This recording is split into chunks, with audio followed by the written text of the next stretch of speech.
Match week 23 in the books. Southampton playing spoiler once again as they're able to draw with Manchester City. Chelsea's big London derby victory. United's controversial winner. All the movement near the bottom of the table as we recap all that was during Match week 23. This is the Premiership Cruise Podcast. Manchester City are still alive here. Balotelli, Aguero! Back, Fuchs, and the ball in behind Damian Vardy! It's 11! It's heaven for Jamie Vardy! You are an ostrich. Well, your head must be in the sand. Is your head in the sand? Are you flexible enough to get your head in the sand? Now the fans are shouting every week, Louis van Gaal's army! Louis van Gaal's army! Feet after a fabulous start, the game just got away from you there. I have nothing to say. Nothing to say about the game at all. Drama from day one! This is the league we want to watch!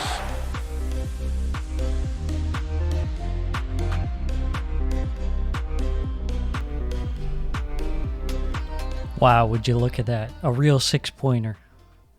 Where? Norwich versus Watford. I only see 3 points for Norwich. I only Thank see you. one team staying up, one team going down right now. I see one team with a massive dub, and that's a team that you don't pronounce the W. I call them Norwich. Norwich. The Norwich Leicester. Canaries versus the Watford Moose. The Mooseshire. The Mooseshire. Take me to the Mooseshire, Frodo. Frodo. Let's get to the lineups right here. Bachmann, Kamara, Femenia, Samir, Kabasele, Cleverly, Sissoko, Kayembe, King, Pedro, Dennis. As far as Norwich go, we got Agnes Gunn, my guy in net, Max Aarons, Ben Gibson, Grant Hanley, Brandon Williams, Rashica, Sorensen, Lees Malou, Josh Sargent, Temu Pukki, Adamita.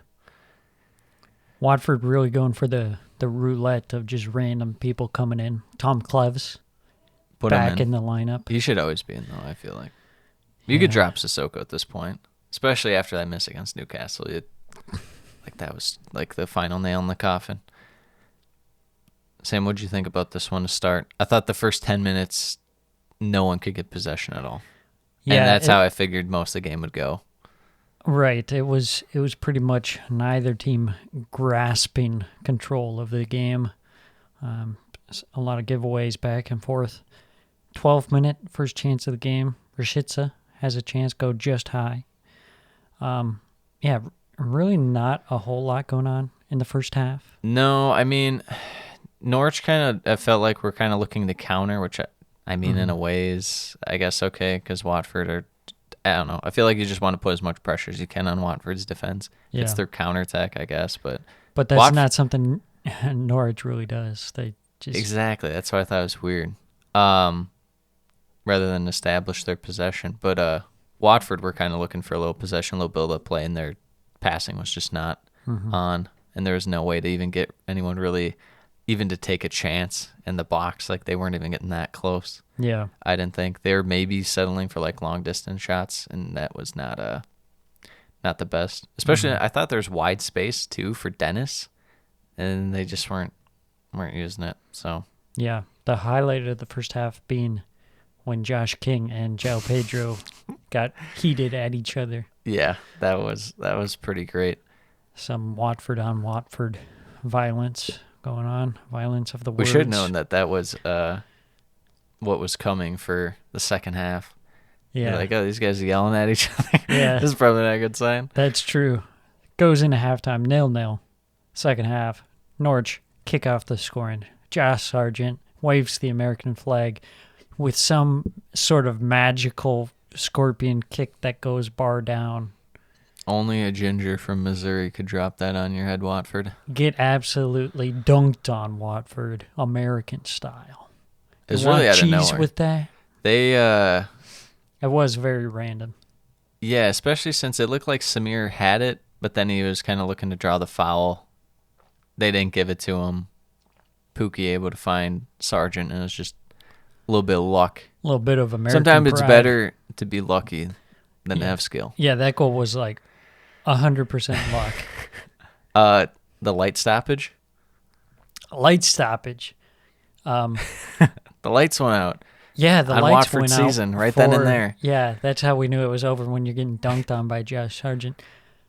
Yeah, they went out for a good 15 minutes Yeah, or so. about that. So there was quite a lengthy delay. And then afterwards, Josh Sargent, again. he's inevitable.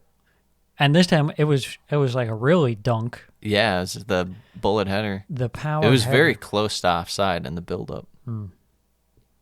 Norwich doing a good job. Yeah. Not much. We don't say that much or many times on this podcast, but They've looked quite improved the past few weeks, I will say. well, they have a real manager. Yes.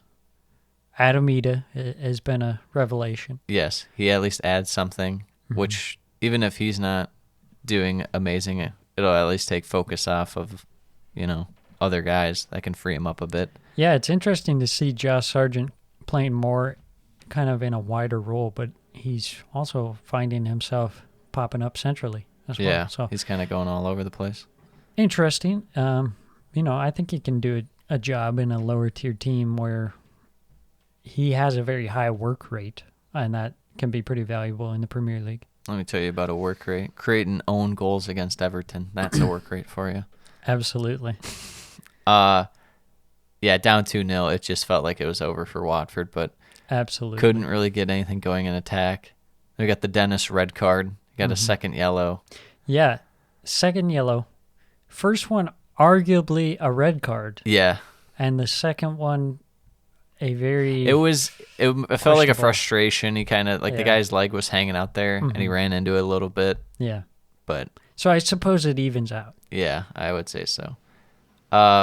Watford's best chance kind of came after, a strange sequence that caught Agnes Gunn out and resulted in, a goal line clearance. It was kind of just a ball that was, I think it was headed. Yeah, Josh Sargent kind of headed it over Gunn, I believe. Yeah, And maybe Hanley cleared it off the line. somewhat. Very Yeah. strange. Yes. Joe Pedro also had a chance, went just high. But then, it kind of felt like Norwich were just going to sit back for the last 15 to 20 minutes. Watford score a goal, offside. And then we get an own goal from Watford. Norwich showing that little counterattack action. Yeah. Kuchka into his own net. And who is it? It's Ida. Yeah. It's our Adam guy. Ida. He's putting it in. Nice Putting it ball the in. box. Make 3 Watford goals. deal with it, and they piss all over themselves. 3 goals, 3 points, Norwich. Who knows?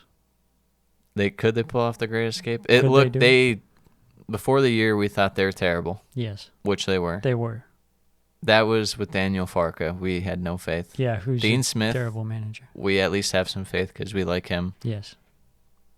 What are the odds that they stay up? 1 out of 3? It's really tough when you look at Burnley, who's got 5 games in hand. You say that, but at the same time, Burnley stink. Yeah, they do. So it's then they'll just use up those games and what? I mean, even if they got 5 draws out of it, that's still highly unlikely, right? Yeah, I agree. So- it's just you never know with Burnley, True. especially everyone's counting them out. Chris Wood's gone. That's don't when know. they really power up. Sean Dyche, he rubs his head Yeah, and he he gets digs deep. the ball ginge magic. He connects to the ground and compels the power of worms to take over. So good on Norwich. We like what their attack's doing lately. Yeah. The defense, I think we could talk about in this one is mainly Watford not doing that much, but when Lees Malou is the best midfield player out there, you're not going to get that much out of Norwich, but they did in this game they somehow had a better midfield, it felt like. Yeah. And it allowed enough pressure to be taken off their defense, I thought, which is really all they needed. Yeah, the best option for Norwich defending is to not have to defend. As far as Watford go, this is brutal. This is worst case scenario, right? Yeah, absolutely. I mean, we saw Ranieri sacked. We're up to 3 now. So when we did those predictions, was that mid to late November, before the big winter games, and we gave our 5 predictions, and I had 2. We made it to 3 somehow. Yeah. Roy Hodgson coming in out of the retirement home. I don't think so. Some real elder abuse. I don't think he's gonna do it for him. Does he know where he is? Does he know he's going to Watford? He's like, one more check, please. He probably That thought, will be. Oh, Wolves, yeah. I'll go to Wolves. Yeah, that sounds nice. Wolves. No, he. What? Watford? He's like, one more check, and then he gets that, and they're in last, and he's like, oh, plus tip. Thank you very much, Watford. I mean, now I think it's. I don't want to just say it's over, but I'm ready to pour it on their grave. All right. Ready to pour it on their grave. Yeah. So long. We can't have the official burial. You're just laughing. You're just laughing here. I'm not laughing at Watford. I'm laughing. I think with you them. are. It's like when a newscaster has to read something and it's like morbid about people dying in a wreck, and for some reason they're laughing. Well, I'll tell you what. Yeah, we call those people sociopaths. I'll tell you what. Watford, I can almost wave goodbye to you, but I Yeah. can't fully. But I almost can. Roy Hodgson, no. Time to shut Enough. off the lights. Enough about that. Let's Yes. go to a real team that has also relegation Everton. chances. Everton, Villa, to the lineups. Read them off. For Everton, Pickford, John Joe Kenny, Mason Holgate, Mina, Godfrey, Damari Gray, Townsend, Tukore, Gomes, Richarlison, Gomes. It's Gomes. It's Gomes. Cover them. Any thoughts on Dunk's lineup? Yuri Mina getting in there. He didn't play a ton under Rafa, but he was hurt for a portion of it, I guess. Oh, man. John Joe Kenny was getting in at the end there. there. Holgate was kind of out towards the end for Rafa. I mean, it's yeah, it was more standard than I expected. I expected, maybe 1 or 2. you didn't more think that unexpected. the big Dunk would break out the English 4-4-2. I think more surprising was that Anthony Gordon was on the bench. Like, There's no excuse for that. What is that? That is. I guess the one thing being that Michael Keane got dropped. After that own that's goal, justified. are we sure? To Villa.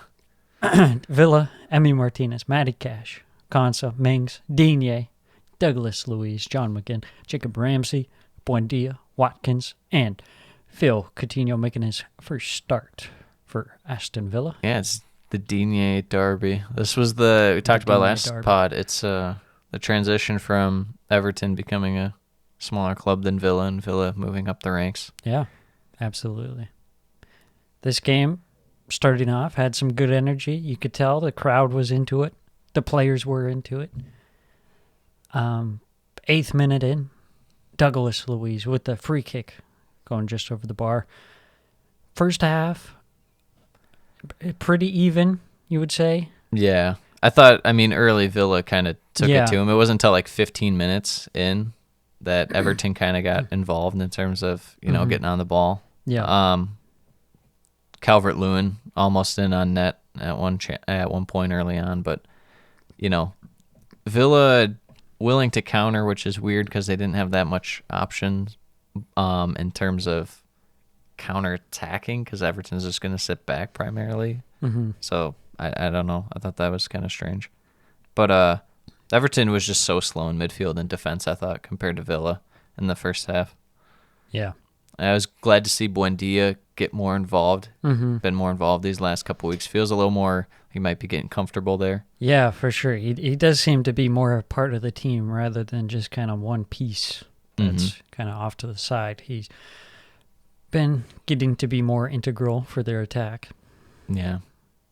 I'd say another thing for Everton is they had a 2-on-1 break, like right at the midway line, and they just completely fluffed it. Yeah. What are you going to do? What are you going to do when you're Everton? And They stink. Right before half? yeah, right before half, Pickford makes a fantastic save on Ollie Watkins, who is very much offside.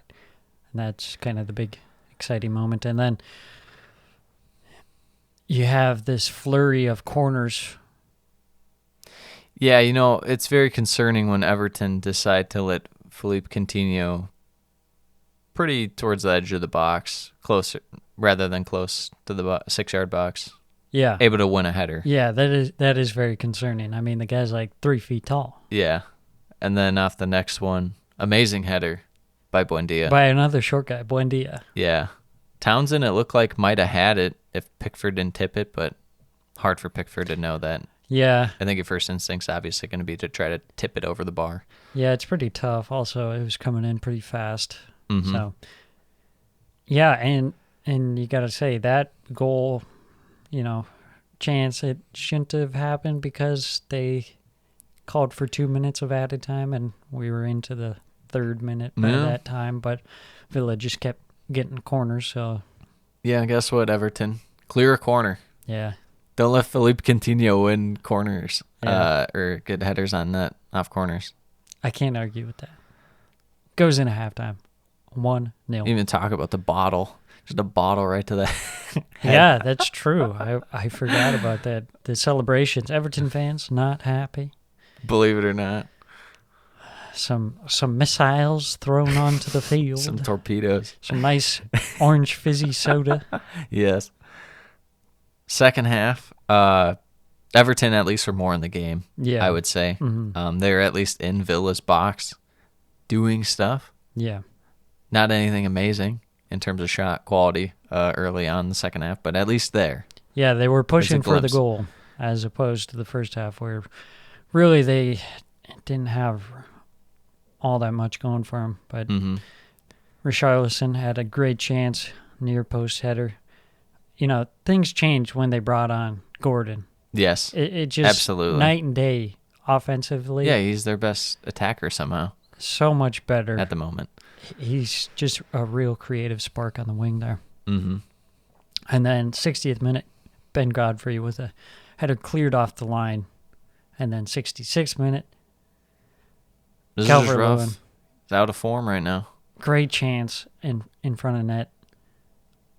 But it was coming pretty fast. Yes. You will say. But But he I f- couldn't convert the chance. Yeah, I feel like there's times where Calvert-Lewin will be able to convert that. It's just not right now. Mhm. Coming off that injury, he's struggling to find form. Yeah. The vibes at Everton stink.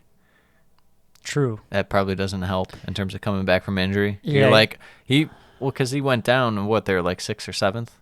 And he comes back and they're like 15th. He's like, Yeah. lads. What happened Lads. while I was away? The Mina header too, Mhm. also a chance. They had chances throughout, but Yeah. I mean Villa's defense we've seen hold pretty strong at times this year. Yeah, they survived that wave of Everton attacks and were Hold able on. to see out the game. It wasn't the most beautiful game. No, It got a little chippy at times, but that's what you need to see out of Villa.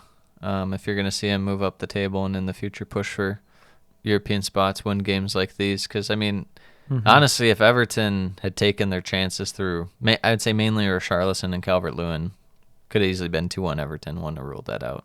But yeah.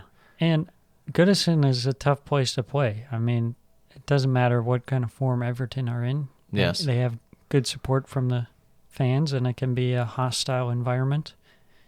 Missiles torpedoes thrown- going right at your head. Yeah. But a really good grinded out kind of win for Villa.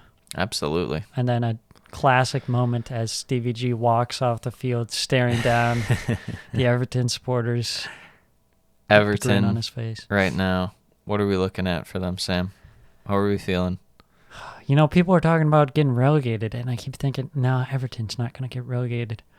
And then every game goes by, and it's like, what? And they check the Maybe table, they and will. they're 16th Maybe they right will. now as we speak. 16th. They have 2 games in hand on a couple teams, but yeah, 19 points. 18th right now is at 15. So it's definitely feasible. You got to start putting some results together. Yeah. I think they got to figure out first and foremost that defense is just Yeah. so shit. Early in the year, it was fine. They were able to sit back and absorb pressure, and then they were able to counter. But right now, it's just so bad, and you can't even trust Keane anymore. Yeah, their defense is terrible. They get bailed out by Pickford a decent amount at times too. Yeah, and their attack has been pretty poor. I mean, Anthony Gordon has been pretty good. Damar Gray was good to start the season. Townsend was good to start the season, but haven't seen the same production out of those two lately. Even given what they did early in the year, you would probably consider that good years for Townsend and Gray if they stopped right now. Like, you didn't expect a ton, and they give you some value. Yeah, you kind of need Calvert-Lewin and Richarlison step up. Yeah, definitely those two guys. But yeah, I would say sort out the defense first. Big dunk. And sounds like possibly Frank Lampard coming in. I don't think he'll take it. He's had two interviews, which I found interesting because over the summer he declined the Palace job because it was too tough of a task. And then you look at this one and it's like, so I don't this think is worse than Palace. I don't think he's taking this job. I think he'll hold out. Yeah, we'll see. I think he's waiting for Wayne Rooney to go to United to be the manager, and then he'll take over Derby again. Yeah, everyone wants Derby as they're in League One. Yes. Well, you know what? Let's talk about some teams that have had leaky defenses just like Everton. We're talking Leeds. We're talking Newcastle. Potentially another 6-pointer, I guess you could say, because Leeds are around there, but... Yeah, Leeds have been trending upwards. It's kind of two teams that are trying to work their way up the table. Yes. Definitely more so Newcastle. Really important that they stay get up. some points. To the lineups: Meslier, Ayling, Llorente, Dallas, Struijk, Koch, Rafinha, Rodrigo, Harrison, Glick, Dan, James, in net, Dubravka, Dummett, Schär, Lascelles, Trippier, Joelinton, Shelvey, Willock, ASM, Chris Wood, Ryan Fraser. Let's all take a moment of appreciation. Hank, for the first time, correctly said Dubravka. I didn't even notice. Well, I'll tell you what. Round of applause. I'm very concerned for Newcastle, even though they got a win here. Yes. That they're kind of reliant on Ryan Fraser. They're kind of relying on him. Let's get to the game. Scrappy Doo is inevitable. Chances decently early for both teams in the first 10 minutes. Leeds playing with their, fast long balls. I'd say notably a chance for James, which your guy Dubravka saved. Yeah, big save. I thought Newcastle kind of struggled to piece together possession if you extend it to like the first 20, 25. Yeah. But eventually they kind of have a nice spell a little after that. What do you think? Yeah, I was disappointed. Leeds started the game pretty good, I would say, and then it kind of dropped off, like you're saying, towards halftime, and they allowed Newcastle to get into the game. Yeah, John Joe Shelvey with a rip that kind of cemented, I guess, the start of Newcastle kind of taking over for a bit. But, Leeds were still able to create some nice, build-up play at moments in this. But just really no one taking chances out there for Leeds at the moment. Yeah. Disappointing to see after previous weeks where they've been scoring more goals and looking better. Yeah, this just felt like one where you just when it's not going for like Dan James or even like your other secondary guys, Glick and stuff, like we need Rafinha to step up and kind of carry. Yeah. And he just really didn't have it this game. And honestly, in a way, ASM didn't have it either for Newcastle. It was very strange. It seemed like it'd be a game where those two are kind of duking it out, chances-wise, obviously, for their respective teams. But goes into half, 0-0. Second half, what were your thoughts? Second half, there were a couple more chances. Jack Harrison had a deflected chance, went wide, and Longstaff had a good effort that went just wide. And then you have the pivotal moment of the game, the John Joe Shelvey curling free kick, tough to see around the wall for Meslier. Possibly could have saved. Yeah, some Newcastle players crash in the net. Look like they're going to touch it. They don't touch it. Yeah. Goes all the way through. Yeah, tough one. Disappointing for Leeds, not to really get anything from this second half. Yeah, no, I thought that it was kind of a little more open than the first half. Both teams were willing to attack a little more. I thought the best chance, was that Harrison one you're talking about. Dan James just not able to really get on that. But, is this what it's going to take for Newcastle to stay up? Just some real awful wins. Yeah, I think that is what it's going to have to be. Yeah. Because they don't have the best of quality right now, but heck of a game from John Joe Shelby, minus the goal, too. Actually, kind of had a presence in midfield to step up there, so... Yeah, that's a big position to play when you're going against Leeds. Still nothing really motivating, nothing captivating when I'm watching Newcastle and I see Chris Wood out there. Yeah, for sure. I mean, this second win of the season for Newcastle. No, but thoughts primarily on Chris Wood at Newcastle is what I was going for. Thoughts on Chris Wood at Newcastle so far? I mean, he hasn't really looked... I know it's hard to get in with the team, It just looks but like he's kind of on an island. They don't seem to have really put in any good service to him to warrant having him up there. Just the way they play, I don't see it. Like, I get he's experienced in the Premier League and stuff, but he's not doing that great this year. I don't think he matches style-wise with them, really. No, not really. He's just kind of like a stopgap. But, I mean, limited options, so... Yeah. Well, good win for Newcastle. Leeds, pretty disappointing to not get a goal against Newcastle's defense. Yeah, for sure. To not take one, even get a draw, especially when you're at home. So yeah, you got to think that the chance for Dan James in the 10th minute that goes in, whole different game. Yeah, exactly. You get Newcastle in possession, trying to swing balls in the entire time, which resulted in nothing. So. Good win for Newcastle. Disappointing for Leeds. Back to the drawing board. Yeah. Speaking of absolutely nothing, no transition on this one. We got Brentford Wolves. We have Brentford Wolves. To the lineups we go. We got Losel, Ayer, Pinnock, Janssen, Henry, Norgard, Canos, Jensen, Janelt, Tony, and Buemo. For Wolves, we got Sa, Cody, Kilman, Tati Gomez, Ait Nouri, Neves, Semedo, Montinho, Dendonker, Podence, Fabio Silva. A little different look to this side out here. Surprised to see Fabio Silva. I think it was his first start of the season. Yeah, he just came back from that injury. They worked him in a couple times as a sub, but getting the start with Podence. Yeah. Kind of like that. A little fresh. A little tall and small action. Yes. What were your thoughts? Open this game. Yeah, this one starts off 17-minute chance for Semedo, nearly in on goal. Losel coming up big with the sweeper keeper. And then you have a very strange moment where you have a clash of heads between Rico Henry and Jensen, and that took up a good chunk of time.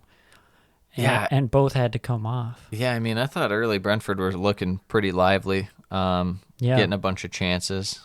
Ivan Toney haircut. Ivan Toney, he's a new man. Yeah.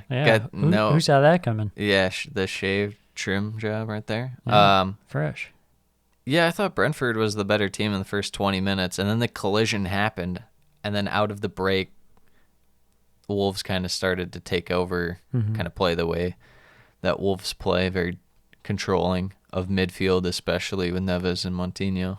And then one of the strangest things I've ever seen, the game was stopped for a good, I don't know, what was it, 10, 15 minutes? Yeah. Because there was a little drone flying over, and they're like, well, we can't be having that. How can we? It's probably the freaking Iraqis coming to attack us. Yes. They're whipping out the helicopters, flying overhead. It was definitely a weapon of mass destruction right above the field, and could have had a nuke dropped on the Brentford community stadium. Yeah, my favorite was that they cleared the field. Did they not track where it went? Like I didn't follow up because I didn't care enough, but like I don't know. I don't think so. I mean, so they had the players come off. It's like, what? Nothing's gonna happen. I mean, it's a little drone. I mean, everyone's got one of these things these days. Yes. But anyways, strange that we had these two big stoppages. Yeah, this in week. one game. First time I've ever seen plus 15 and plus 19. Oh, yeah, in the Watford-Norwich game, too. Yeah. Yeah. And No, it that was nuts. In the same match week. So, you kind of have that time afterwards, in between halftime, where they have plus 19 or whatever. Yes. Fabio Silva has a chance go wide, and Wolves really were in control of the game at that point. The first half, for sure. Yeah, I thought the midfield pairing, Moutinho and Neves We're killing it. They were killing it. And they're all over the pitch. Yeah. Winning every ball. And then coming out of halftime, right away, Moutinho, Yes. beautiful finish, outside the boot. I saw 1-2 with Semedo. Semedo been playing pretty well. Now that they're not focusing so much on him having to, he still obviously does track back as a wing back, but I feel like they're not asking as much out of him in defense. He's a little more useful kind of going forward in terms of their attack. But no, that's just a great shot by Moutinho. Yeah, lovely. And then we have kind of out of the blue red card, your guy Totti. Yeah, a little counterattack action. Yeah, Brentford kind of settled a little back into the game. But we're still kind of really trying to force the long ball. And this one, very strange. Just the instant red card, go to VAR review, go back to a yellow. Yellow, yeah. Yeah. Very strange. It never really looked like a red card. I mean, what are your thoughts on that? No, I thought it was a yellow. It seemed like a yellow the whole time, but I forget who was refereeing this game. I can see his face, but I can't. Peter Banks. Peter Banks. He's like, well, you're off. And then he had to do the walk of shame and say, nope, never wave mind. it off, give him a yellow. And then guess what? Off that free kick, Brentford, far post, Tony, not marked somehow. He's One. lighter, One, less hair. 2-1, Brentford, big goal. Yeah. Ivan Toney maybe getting into form. He might have only got a tap in against United. Still a goal. Sometimes it's just you guys see it go in. Yeah, for sure. Great ball by Mbuemo. Mm-hmm. Yeah, that find was him. very nice.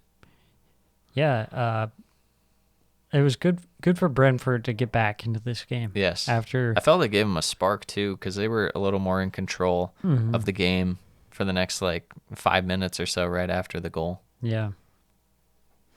Yeah, unfortunately, Wolves got back into the game. Yeah, they did. Ruben Neves with his trademark, at least one a season outside the box. Yeah. Goal. Just amazing passing by Wolves there. Yeah, they were really clicking. Swinging it around far right to the back post, headed back towards the middle for Neves to take his shot. And the Wolves, I mean, you're lucky to get one on them at times. If you're any team, let alone Brentford. So Yeah. 2-1 it finishes. Wolves look pretty good. Yeah, they have been the most consistent team, you've got to say, other than maybe Man City. But Wolves have just kind of been steady as it goes. I'd power rank it City, Wolves, and then West Ham, because West Ham's going to lose or draw with the crap teams and then beat the good teams. I'd put Liverpool third, and then How maybe dare you. West Ham. I wouldn't put And then, West Ham and up then there. Norwich. What about consistently crap? Yeah, that's The most- true. We who's the didn't say most- we didn't say consistent good or bad. Yes. Who would you say is the most inconsistent team before we finish recapping this one? Most inconsistent. Because I think I team. know who you're going to say. It's got to be Chelsea, doesn't it? Really? I mean, they could either be fantastic or just I was god-awful. thinking, I was definitely thinking Leicester Leicester. or Southampton.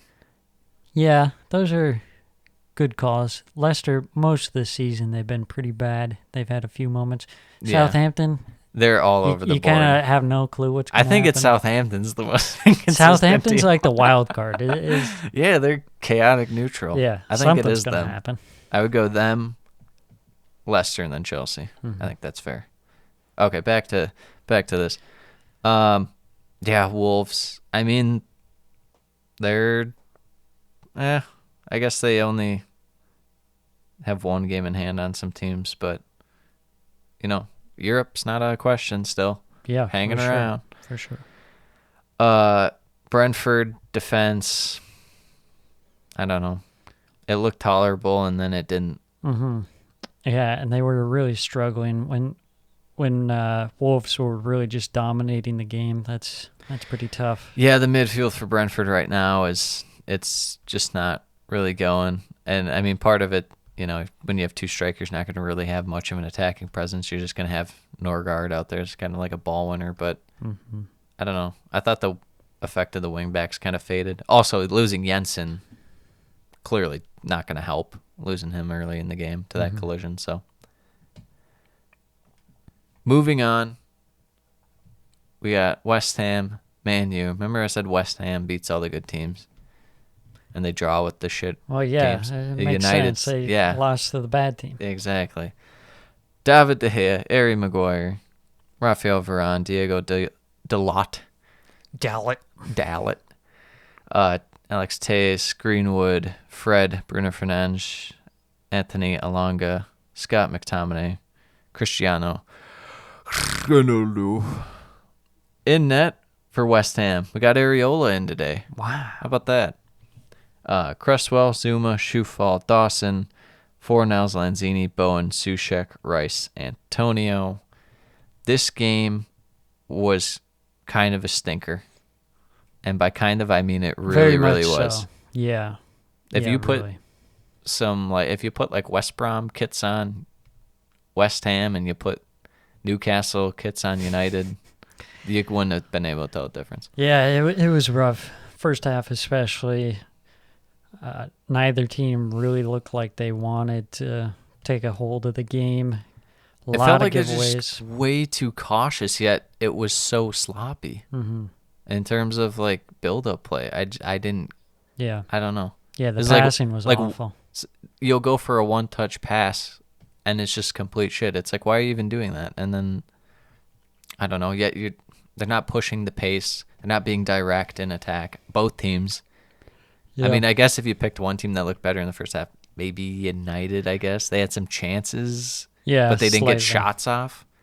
Greenwood was too slow on their one counterattack chance early. Yeah, they were doing that thing that they like to do where they get the ball into the final third but end up not getting really any chances out of it and just kind of pass around the edge of the box. The sad part was it wasn't even really quality of defense was like so much greater than quality of attack. It was just the attack was so bad that defense looked fine for both. You can go more than a few passes before the ball was given away. Yeah.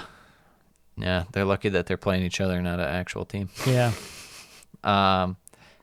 Yeah, I thought West Ham was sitting really deep, too, in this game compared to what they normally do. I don't know if you noticed that, but yeah, it felt like they were definitely willing to try and absorb pressure.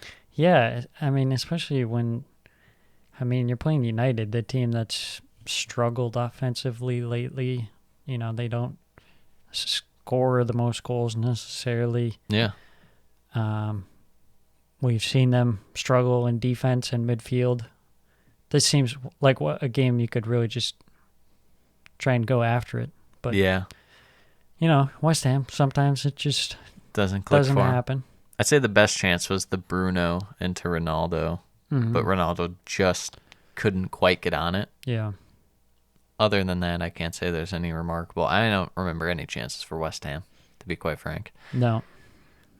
So it goes in, halftime, 0-0, 50th minute. Your guy, Fred, the attacking catalyst for United that they've always wanted, gets the first shot of the game on target, baby. That's where the offense is supposed to come from. Fred. I would say that, West Ham had a decent chance around the 52nd minute, but just slow decision-making again in terms of taking the shot. happened for United and West Ham throughout the game.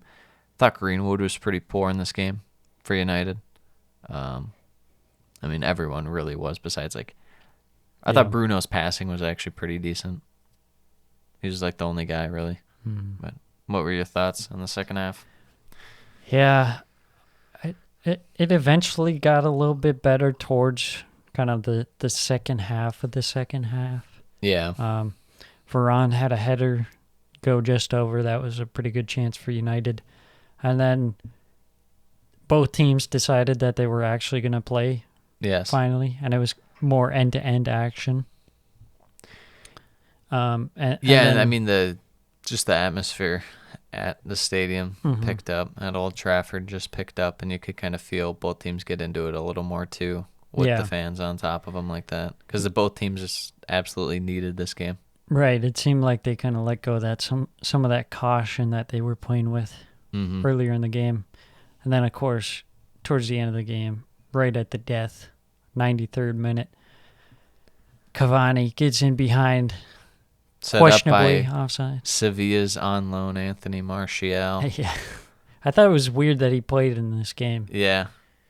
It was just a weird lineup they had at then, because it started with Ronaldo winning the ball, and he got it to Martial, who got it to Cavani, who got it to Rashford. But yeah, it sure looked like Cavani was offside. I thought so too, but apparently it's just the arm. I don't know. I think they did something with the lines. Yeah. I don't think you know geometry, Mr. VAR. Well, man. Gary Neville said it was onside on his iPad. So. Oh, okay. And it was also a crooked line he drew on his iPad. That's fantastic. West Ham probably kicking themselves, especially with, just in general when the team doesn't show up, but you can still win. It's always hard to not get a result. But they had a chance at, the 88th, 87th minute. Soucek just wide. Could have easily been converted, but nonetheless, they lose 1-0. This one, big one for United. Yeah, you Needed gotta it. say. I mean, Need practically everything right now. any result for United is good at this moment, because they're just looking for something to kind of pull them out of that rut they're in. Yeah, build a platform to go off of. And their defense, I mean, look, it wasn't like they played amazing this game, and it wasn't like they played amazing against Brentford, but, they held them to one goal in the last two games, which is a lot better than what they had been doing. So, and I don't know, you're kind of getting some stuff out of McTominay and Fred a little bit, not much, but it's something. Especially after that Villa, blowing the lead to Villa in that short span, that felt like it could have really added to the turmoil. But yeah, for sure. When you're in a state as volatile as United are in, you just want to steady the ship. Doesn't really matter how. yes, Just do it. So, anyways, you want to talk about steady. speaking about the wild card, that is Southampton. We go into this Southampton versus Man City. Here they are. And now, before we get to lineups, just remember what me and Sam told you last week, listeners, on the podcast, how Southampton love to play spoilers to the big teams. And what would you look? What happened? Would you look what happened? You look at that, but you got something right. Southampton. There's their lineup. Some reading Joe Biden. Southampton, you son of a bitch. To the lineups. I'll let you read Fraser Forrester, for your favorite two teams. Walker Peters, Perot, Salisu, Bednarak, Romeo, James Ward-Prowse, Nathan Redmond, Stu Armstrong, Jay Adams, Armando Broja. For City, Ederson, Kyle Walker, Ruben Diaz, Laporte, Cancelo, Rodri, De Bruyne, Silva, Sterling, Grealish, Foden. Player of the month, Raheem Sterling, to you, my friend. That is absolutely true. So going with the same lineup where they just have kind of an overload of attacking talent. Yep. City. They're like, we're just going to throw it at you. Yeah. I'll tell you what, they couldn't really get set up early, I thought. Their defense looked a little shaky in terms of trying to hold the ball.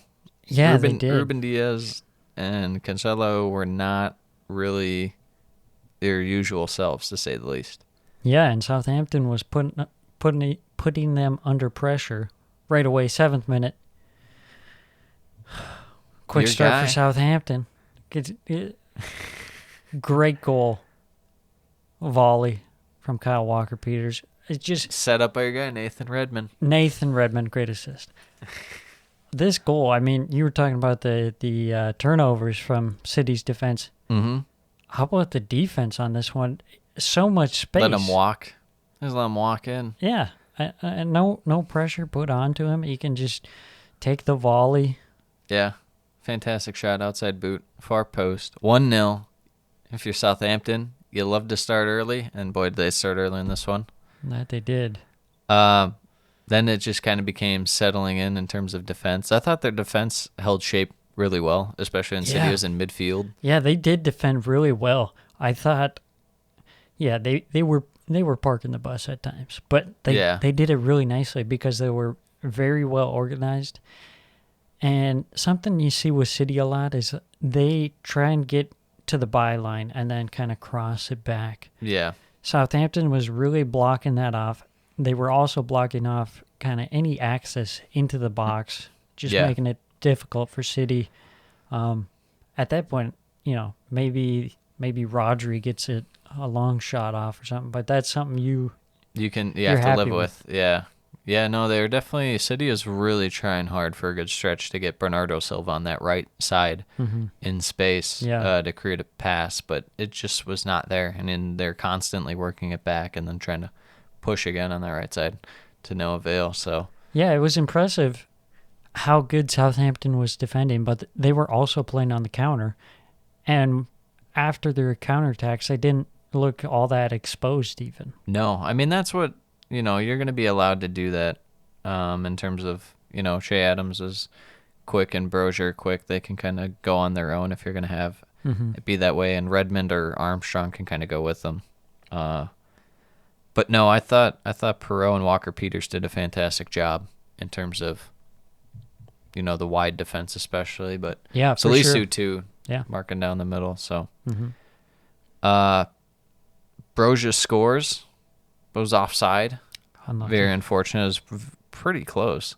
Yeah. And then City just kind of were snatching chances whilst in possession and like looking threatening, but they really couldn't, like you were saying. Yeah, it honestly looked like Southampton were more likely to score a second than City was going to score. I really enjoyed seeing Sterling just pretty much giving the ball away towards midfield and just not even taking half-decent chances, just putting them wide every single time. Player of the month. Yes, I would definitely say so.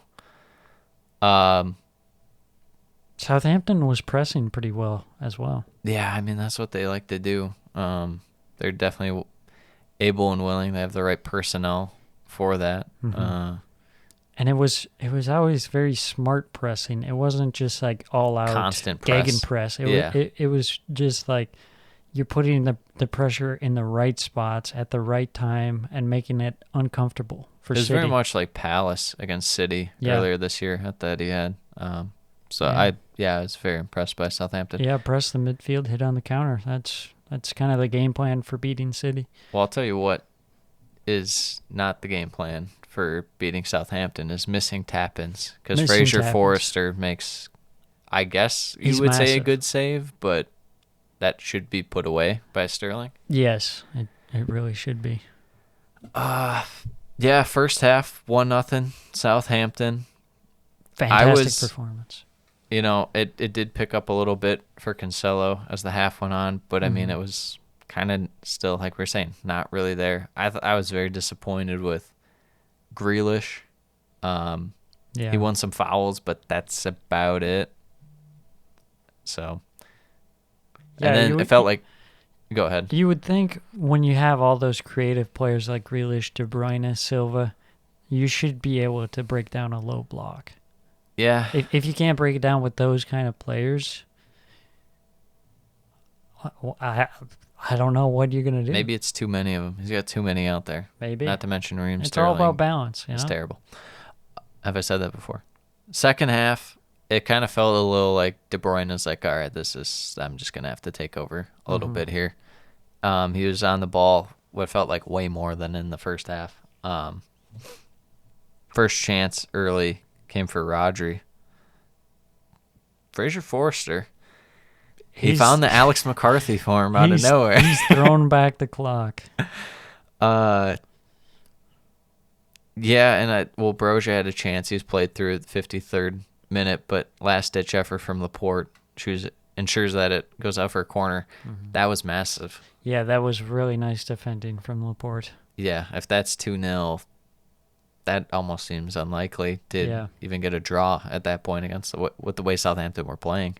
Yeah, that felt like kind of a big turning point in the game. Mm-hmm.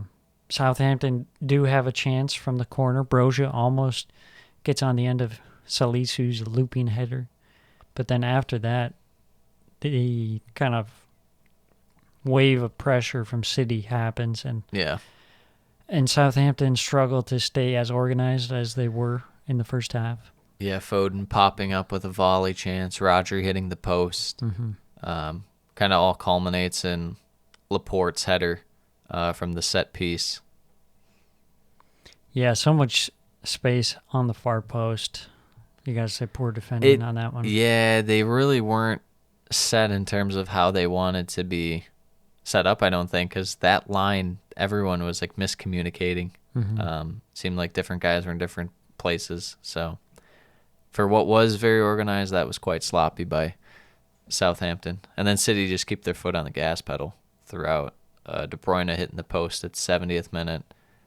Forster had a big save on Jesus' header. I would say the one thing, there's definitely that De Bruyne foul. I thought it might have been in the box.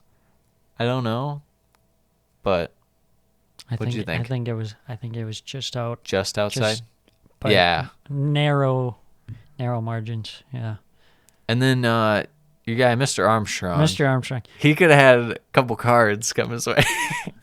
I definitely thought that could have been a red card. Oh, 100%. I have it right here. I have red card question mark. Yeah. Right. Yeah. So, yeah, I mean. Yeah, a little rough ball for Southampton. City, I think not City that would it probably have changed anything. Yeah, I think City fans would probably be more upset if it was a close title race, but you can't complain too much. Let Southampton have their point. Yeah. And prove our point correct. That they're the spoilers. Yeah, City got ref-balled to victory against Arsenal, so. This is half of a makeup. There's another one coming later on. Yeah. You just don't There's know actually when. 3. Yeah. All 3 points. Massive performance for Southampton there, especially the defense. They had one moment of, a little lapse in concentration, but still. Mm-hmm. Yeah, that was a great performance from Southampton. It just makes you wonder more, like when you see those real stinker performances from Southampton. Like what happened? It's like they could be a lot better than they are, but they're not. Yeah, I think they really shouldn't even be. It's less they should have these good performances, and they should probably have more shitty performances. But I think Hasenhüttl does a good job getting the most out of the squad he has in order to get those good performances. Yeah. As far as City go, I mean, you easily could have won, but you also, if you go down 2-0, could have lost too. So yeah, I agree completely. I think they got to be a little sharper in attack in terms of how they're going to attack these teams that, like you're saying, kind of sit more low block, but yet kind of come out every once in a while and press, and how they're going to hit on the counter, attack that. Yeah, or even just have like the right kind of build-up play and how to get Cancelo like going right away when that's happening. Yeah, I think a lot of it comes down to the way you're setting up your attack, and sometimes they just have it so overloaded that there's just no space at all. Yeah. You have so many guys, and then every guy has a defender on them, and then there's just not that much space. Like maybe you want to work it a little bit more in the midfield as opposed to kind of right at the top of the box. Yeah. And try and pull in the defense, and then kind of spring Yeah. go for it, but Try and cut through them. But it's always tough when you're playing against a low block. for sure. Speaking of low block, Speaking of low block, We the got team that low block Burnley, loves a low block is definitely Burnley. Arsenal, Burnley. Sam It was probably did not enjoy this game. It was one of the worst matches I've had to witness, unfortunately. Solely from Arsenal's point of view, or because I didn't even think this was the worst game of the week. No, it was more just the way that Burnley were playing, and It was bad. The worst game of the week was United and West Ham. I'll stand by that. That game was bad. yeah, this week definitely wasn't the shining jewel in the crown. There Norwich were used some- it all up. They used all the energy. They did 3 goals for Norwich. Oh boy, Were they that was the top scorer, right? yeah, I Well, believe. Liverpool had 3 Yeah, as well. tied for top. When Wow. Norwich is tied for top scorer, that's very concerning. Yeah. There you go. Well, to the lineups. Anyways, for Arsenal, Ramsdale, Tierney, White, Gabriel, Holding, no Tomiyasu, out injured a couple of weeks, kind of got rushed back. Yeah. In the midfield, Saka, Odegaard, Smith Rowe, Lokonga, because we have no other midfielders because they all got red cards. Yes. Martinelli up front, Lacazette. For Burnley, Nick Have you Pope. thought about not getting red cards? It's a foreign concept. 11 since Arteta has taken over. That is very concerning. Nick Pope, Tarkovsky, me, Connor Roberts. Let's go. Let's go. We like that signing. Yeah, finally getting some game time after he was injured for like the whole season. I'm Yes. Sure. Eric Peters, Stoke legend. Josh Brownhill, Dwight McNeil, Aaron Lennon, Ashley Westwood, Jay Rodriguez, and Matty Vidra. You don't want to be starting Matty Vidra, but here Burnley is starting Matty Here they Vidra. are. Burnley had a pretty decent chance in the first 10 minutes. Good save by Ramsdale off was that McNeil? Yeah, McNeil. Yeah, had a good chance. Kind But of maybe caught Arsenal off guard a little bit. yeah, Arsenal definitely had their chances throughout the early portion of the game as well, with the best one at about 20 minutes. Mm-hmm. Yeah, for sure. It was kind of a double chance. Odegaard, Lacazette, Nick Pope coming up clutch. Yeah. But you could just tell Arsenal were really lacking in the midfield and trying to like make up for it with having more attacking players. But you could just tell it was like super unbalanced, and they really looked Out of sorts compared to what they normally are. Yeah. But still, I thought they still had a good performance this game. I think it was, as we'll get to the recap, but I just felt like they didn't take their chances. They created plenty of good chances, and their attackers just didn't take it. I mean, you're not going to need, we talked about with Man City where it's like you just want a general balance no matter who you're playing. Yeah. But maybe you do lean a little more attacking against Southampton when you know they're going to sit back. In this case for Arsenal, it's like maybe you lean a little more attack anyways because you're playing Burnley and you're going to have to score some goals, and you don't think Burnley's going to do anything besides maybe 1 or 2 counters during the game. So, Yeah, I think it was just made a little more difficult by the fact that they just, to get those chances, it seemed like they really had to work for them. I can't believe I'm going to have to bring up this point. You don't even have it in your notes. Mr. Westwood. Mr. Westwood. He very well could have been sent off. He could have been sent off. Yeah. Like two times, I think. Yeah. Yeah, I can't argue with that.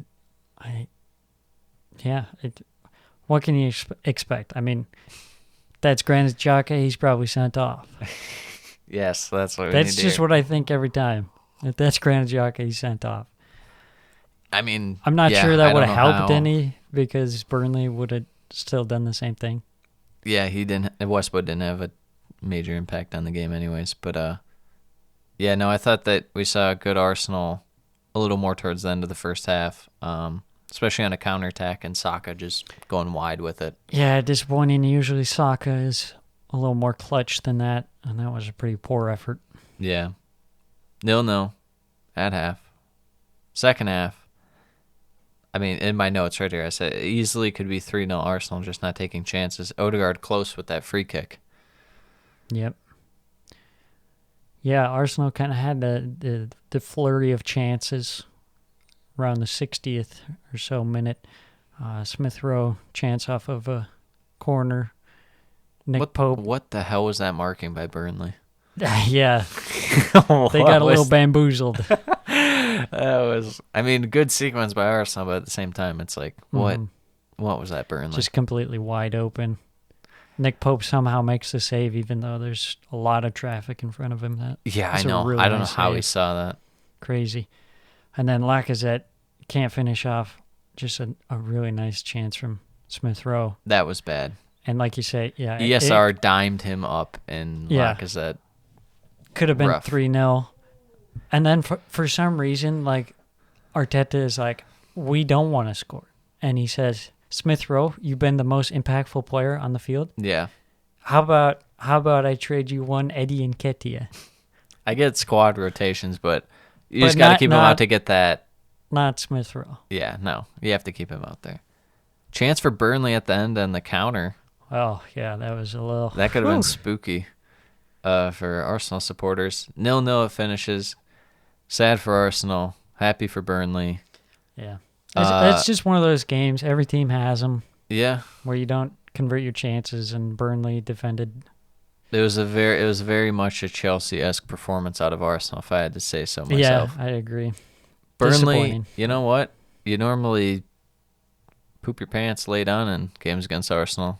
So good for you to get 1 point. You need to start somewhere. You got all these games in hand. You got to turn them into points.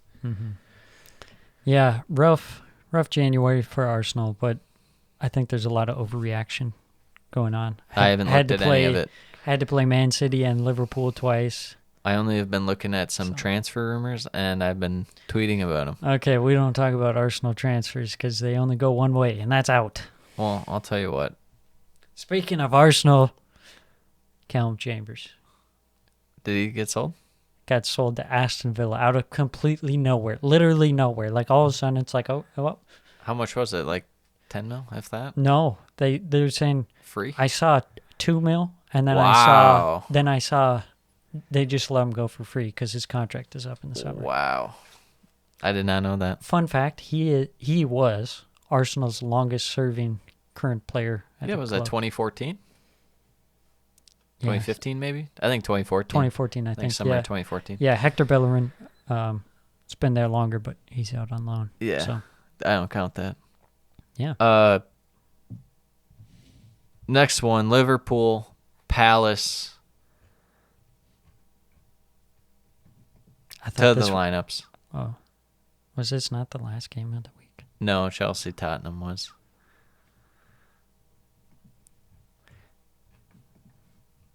To the lineups. Guaita, Joel Ward, Tyreek Mitchell, Mark Grahey, Joachim Anderson, Will Hughes, Jeff Schlupp, Connor Gallagher, Michael Ulisse, John-Philippe Mateta, Hudson Edouard.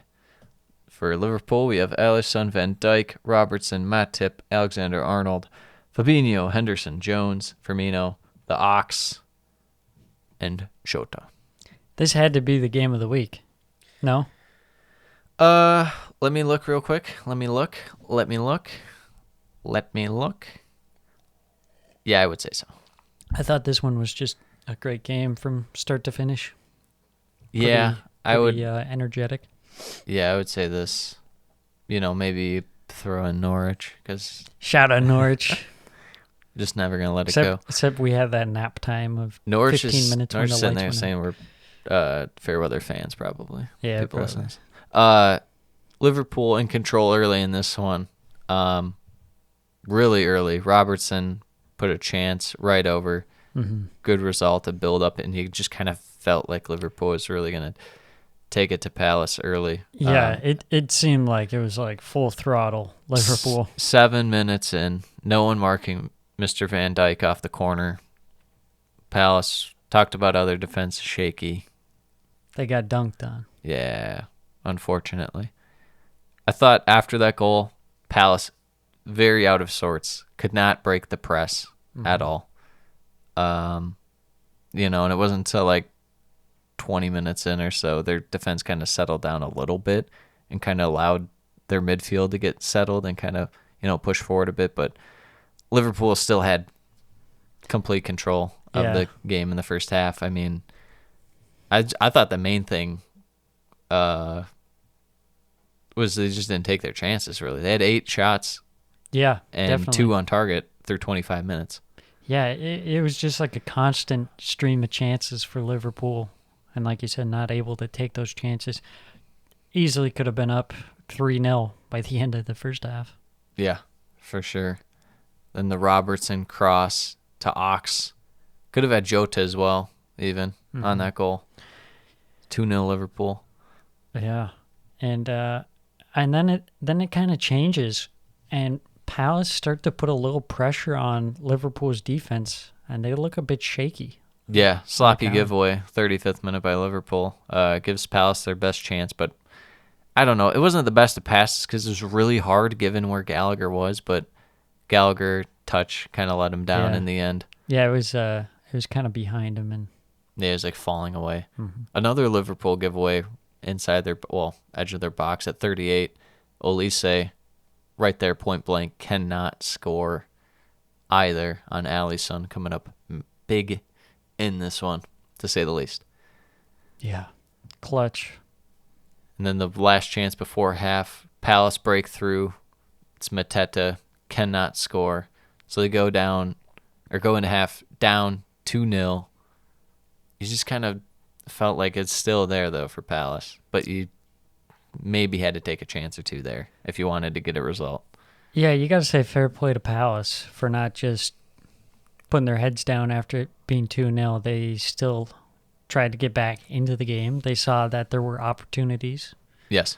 Liverpool, though, to start the game, they looked like just the best team in the world, how they were just peppering Palace like nonstop. Yeah.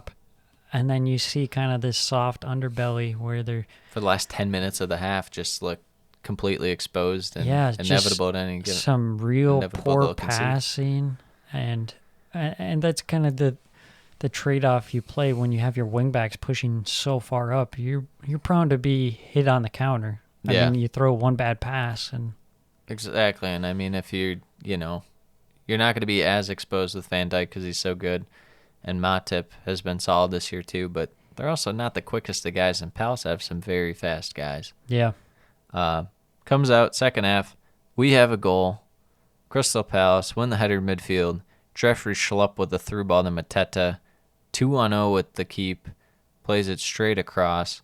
I mean, how often you see 2-0 against Liverpool? Yeah. Like, never. No. So, Edward, a little tap in, getting sweaty. I mean, that was just miscommunication between the center backs. It looked like Matip was marking one guy and Van Dijk thought he was marking another, and poor to let Mateta through. Yeah, you can tell that Liverpool didn't look completely solid by any means. No. And I was really liking the look of Mateta up front. Yeah, no. I like him too up there. There's an interesting dynamic that we haven't really seen, having that more mobile striker. Well, having him and Edward both out there. Yeah. And just going full like that. And then not to mention you have Elise and Gallagher too to help in attack. Yeah, no, that was definitely, would you say better than Ayew and Benteke? Nothing can ever beat them. 1 goal in 42 games, Ayew. Palace threatening another goal, but shot just goes wide, 57th minute. And yeah, it wasn't until this part in the second half where I really noticed how bad the Liverpool passing had dropped off, but they could not get anything going at all. Yeah, and there was just this feeling that Palace were still in this game Yeah. completely. I wouldn't say till about like the 65th minute or thereabouts. Liverpool finally able to hold possession a little bit for the first time in the half, in Crystal Palace's half. But,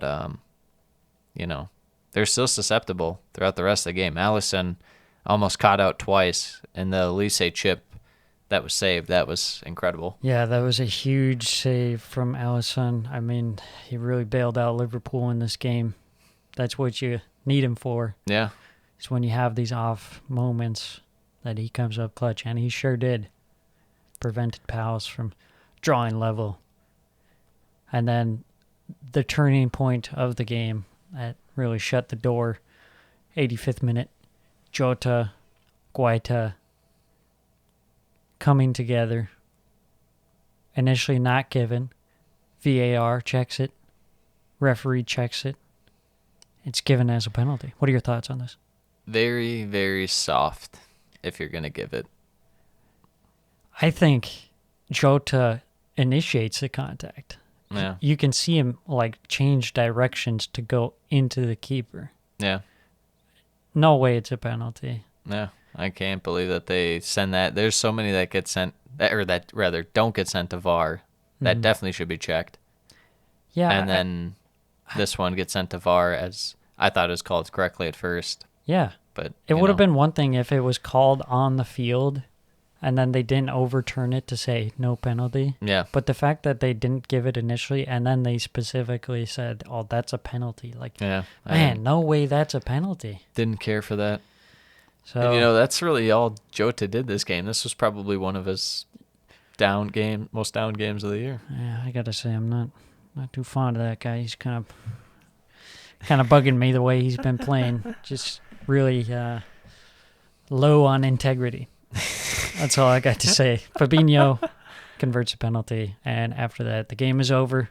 Yep. 3-1, Liverpool get the 3 points. Good performance by Palace. Not a great result. Liverpool, not a great performance, but a great result. That's just how football goes sometimes. I would say that Liverpool defense, that's very concerning. We saw it with Konate, especially during the Chelsea match, where it's just like constantly giving up stuff. But I think this is what you're seeing when they don't really have a great six out there. They need Keita against these attack-heavy teams. Yeah, you could tell Curtis Jones was getting in some sticky situations, and it wasn't good. Yeah, you can't have that guy out there unless you have two other world-class midfielders next to him and you're rotating. But you don't have Wijnaldum anymore. You don't have Keita right now because the AFCON stuff. Yeah. So then you have Henderson and Oxlade-Chamberlain. And Oxlade-Chamberlain is not a central midfielder in any way, shape, or form. Yeah. So that's why that didn't work out very well. But yeah, disappointing for Palace that they dug themselves a hole. Yeah, well, they have no one but themselves to blame. They didn't take the chances. Yeah. But I do want to see that lineup going forward. I like that. Yeah, for sure. More Mateta and Edouard up front. We got a little Leicester action. We got a little Brighton action here. Yeah, a little Leicester Brighton. To the lineups. Break it down. For Leicester, Schmeichel, James Justin getting his first start back. Justin James to you. Justin James. Soyuncu, Amarte, Luke Thomas, Harvey Barnes, Tielemans, Madison, Dewsbury Hall, Lookman, and Daka up front. Still no Dewsbury Jamie Hall? Vardy. Dewsbury Hall, wedding venue. For Brighton, Bobby Sanchez, Cucurella, Webster, Byrne, Joel Veltman. In the midfield, McAllister, Gross, Motor, Alzate, Neil Maupay, and Trossard. I got to say, the rumor of Dan Byrne to Newcastle for $8 million, just an insult. Yeah, an insult. We are making an official statement on the podcast. We are very disappointed. That's mean that you would say that he's only worth $8 million. Yeah, come on. Are you kidding me? That guy shut down Lukaku. You see how Lukaku is this year? He's amazing. Yeah. One of the best players in the world. And here's Dan Byrne putting him in his pocket. Add another 0, and then maybe we'll talk, sweetie. Add 2 zeros. 800 million. The world is Dan Byrne. Now I want to see a Photoshop of like Dan Byrne, hands above his head, and the world is just like... like it's like an Atlas Yeah, globe. Atlas. Yeah. Except it's Dan Byrne. I was thinking just a globe, but it's like Dan Byrne's face. Yeah. Like almost like a watermark over the globe. As we speak, people are firing up the Photoshop. Yes. To the game. James Madison, still in form, creating chances.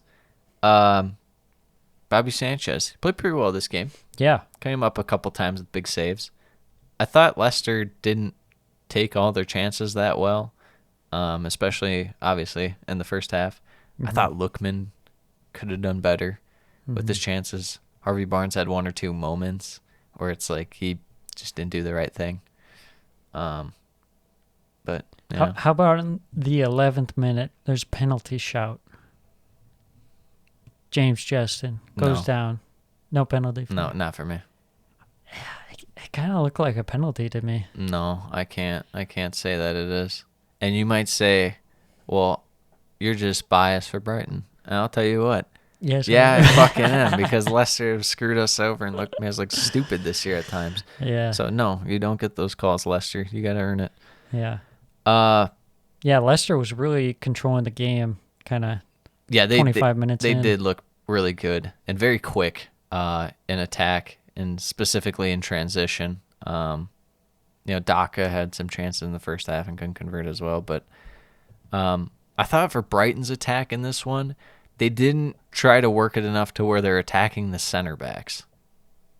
I don't trust Leicester center backs. I don't really trust their fullbacks, but I definitely don't trust their center backs. You have to go kind of work it towards the middle of the box, or even if you're going to be edge of the box, go central at them. I thought I didn't like that Brighton weren't doing that, even though it's not really their forte. Still, Yeah. I wish they would have done that a little more. It's just a struggle when you're trying to link up play with Neil Maupay. It just doesn't really work that well. Yeah, Lookman has a great chance, 35th minute. Hits it straight at Sanchez, like you were saying. Very disappointing. Should have done better on that one. yeah. I mean, it felt like Leicester legit every time they had the ball were at least going to have a chance in terms of a shot. It might have been not been on net, but it's still at least a chance. Yeah. And I Goes just- into halftime. I was just going to say, Brighton this game, we're just missing Basuma big time. Poor tackling, sloppy giveaways.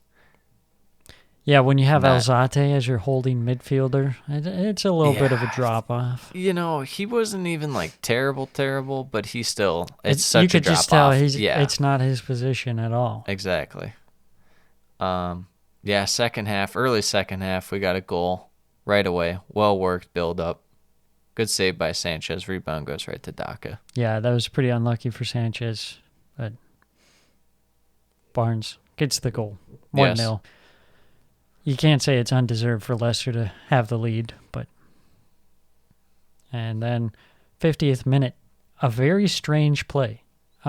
Daka jumps Straight And- at Cucurella. and takes out Cucurella. Just very strange. Yeah, was not going for the ball at all. Was going for like a body check on him and just It completely looked like knocked a him over. WWE, like he was going to throw down an elbow on him or something. Yeah, he's coming in from the top rope.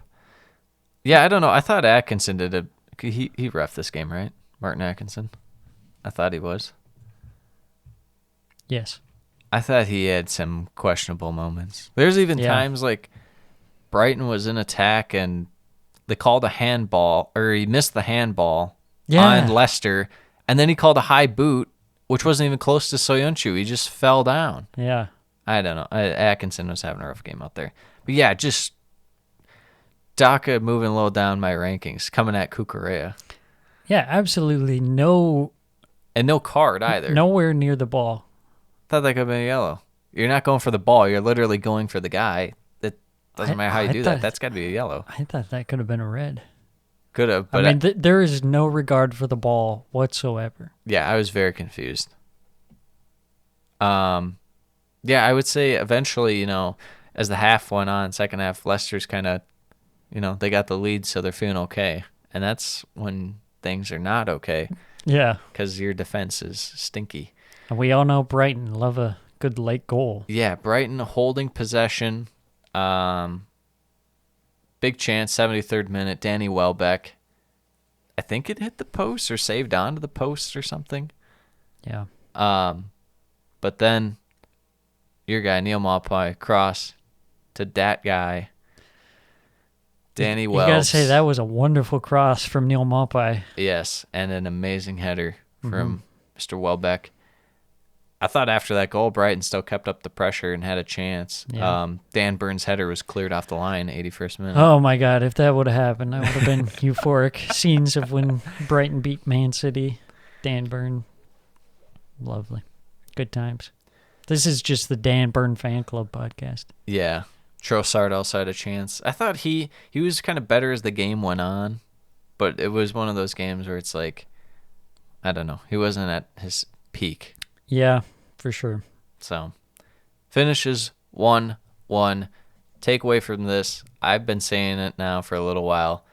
Brighton have a way of snatching defeat and just, well, it's supposed to be a loss, and then they get a draw. So rather than snatch victory from the jaws of points. defeat, yeah, they're snatching the draw. Yeah. So, good for Brighton.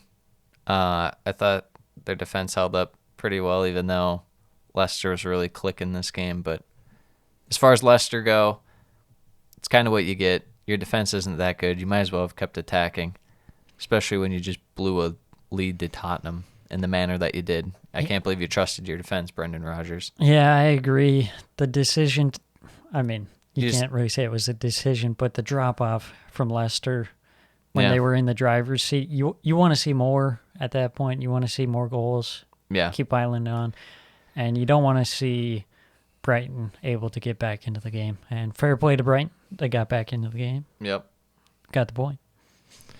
To the final match we go. Tottenham, Chelsea. No one knew what to expect in this game. Kepa, Sarr, Rudiger, Silva, Dave, Jorginho, Kovacic, Mount, Lukaku, Hudson-Odoi, Ziyech. For Tottenham, Lloris, Sanchez, Dyer, Tanganga, Davies, Doherty, Højbjerg, Winks, Sessegnon, Kane, Bergwijn. Strange lineup for Tottenham. Very strange. What are your thoughts when you look at this lineup?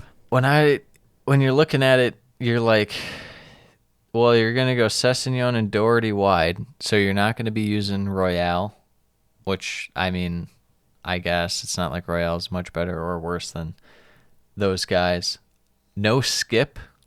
It's probably gonna be you're gonna be sitting back, but I guess you're gonna go Winks, have like a deep lying playmaker effect, more so than Skip would provide.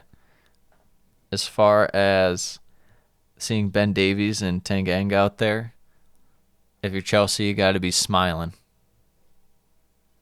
Yeah. You got to be smiling. And it kind of felt like, given, Winks is really the only playmaker out there. Yeah. Kane was going to be on an island for most of the game. I mean, unless it's just hoofed forward by the defense. Like, I don't know what Tottenham are doing with that lineup. When I look at this lineup, I say this lineup is so defensive. And the quality of the defense is not good. I mean, you got Tanganga, Ben Davies, Doherty. Sessegnon offers a little bit going forward, but you just really are lacking in any kind of attacking creativity. Yeah, you might think he would offer something going forward, but he's not going to be, he's going to be having to go against like Dave, more than likely. I don't back him in that. So, yeah. First minute, chance right away. Lukaku puts it over the bar, shows what form he's in.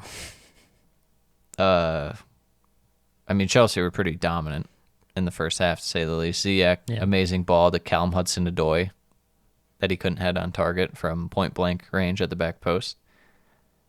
I thought that Chelsea was very direct and really, made an emphasis to get behind Tottenham, especially in the wide spaces.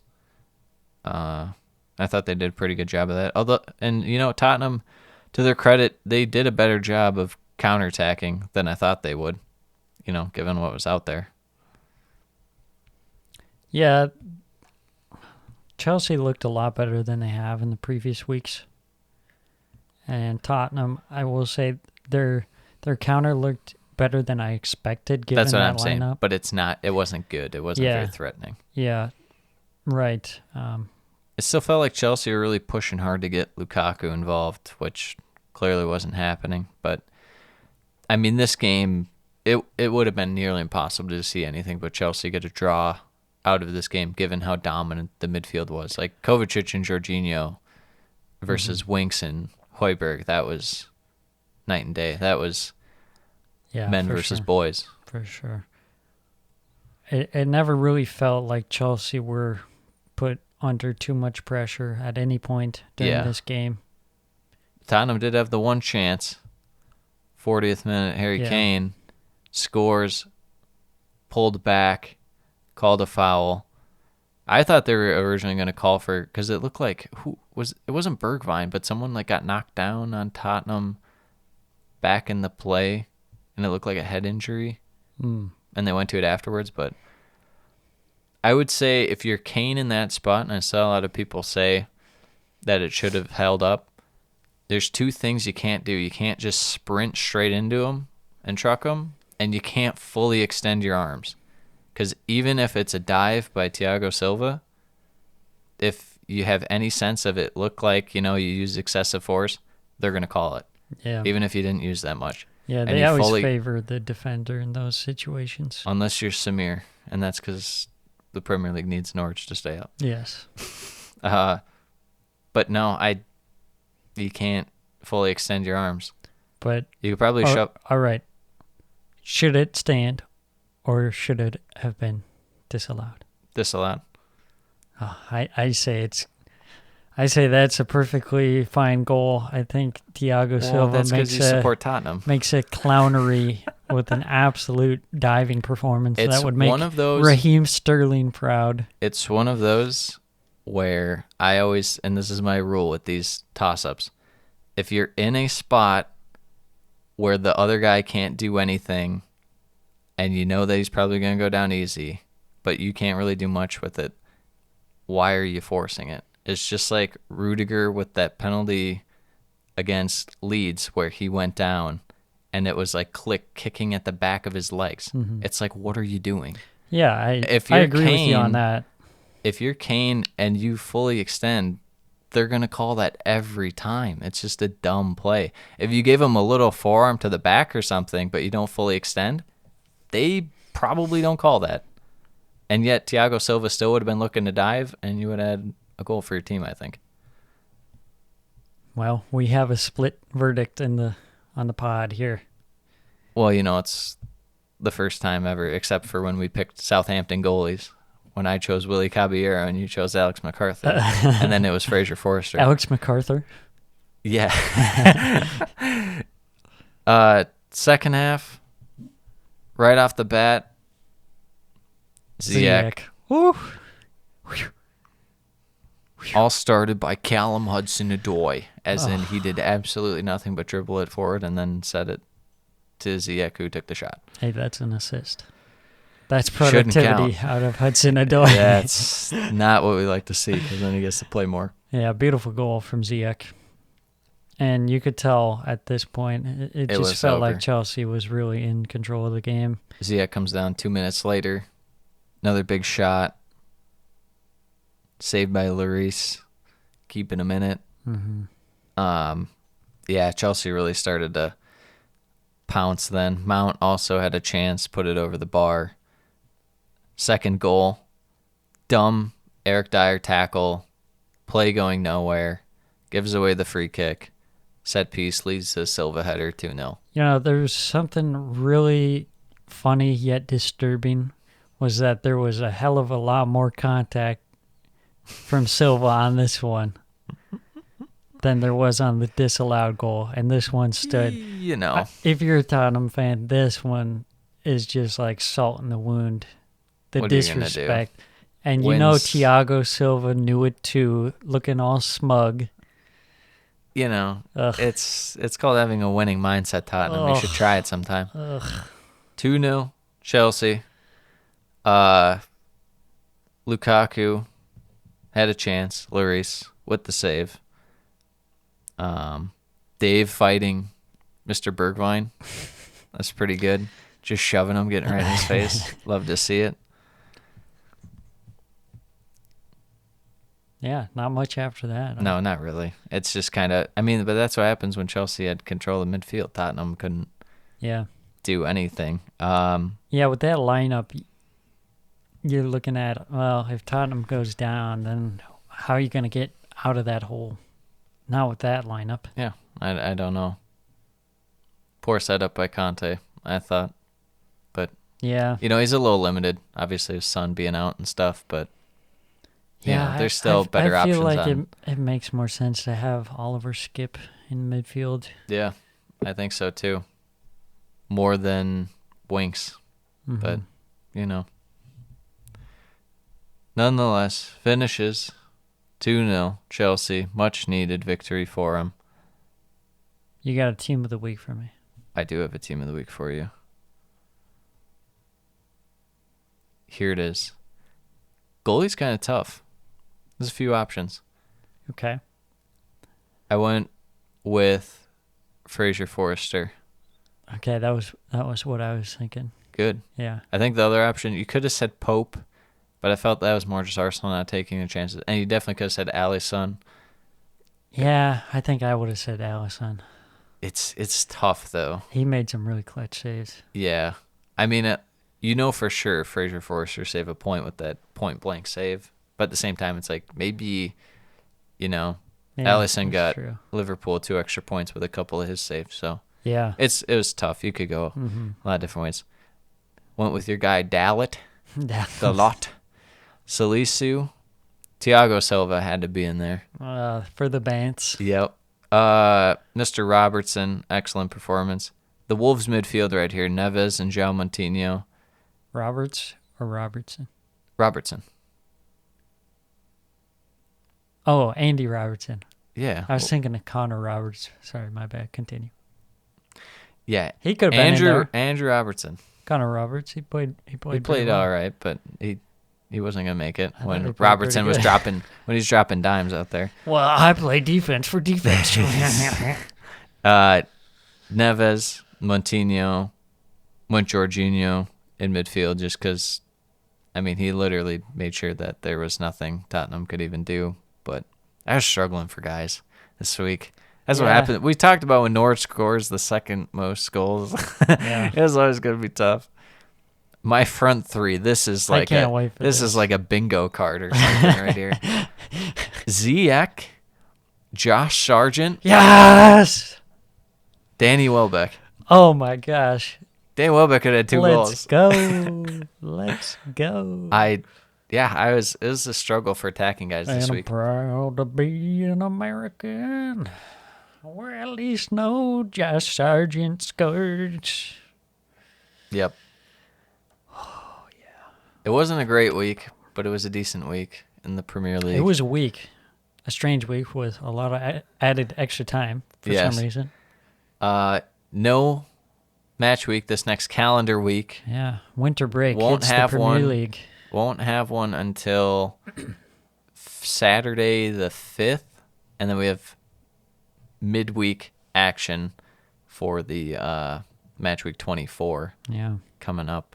So we very well may not have a podcast next week, Yeah. but we very well might. We will decide. We will have to see, that's for sure. So yeah. Until Till next time. Saturday the 5th of Burnley Watford, adios. Enjoy your Dubai vacations, because we're all going. Lads on holiday. If you're not going to Dubai right now, what are you doing? Some warm weather training. Yeah. Much needed. Yeah. We're going to do some warm weather podcasting. Absolutely. Really loosen us up here. Yeah, we're going to throw on the Hawaiian shirts. Yeah. We're going to throw on the very loose chino shorts. It's a button up, a few buttons undone on the button up shirt. Oh, absolutely. Yeah. Yeah. Some slides. Oh, if you're not rocking slides. Maybe a little hat. Oh, you got to have some kind of hat. Gotta have a fez Stay hat. protected out of the UV rays. Yes, with your umbrella. Anyway, Dan Byrne fans, we'll see you next time. Until next time.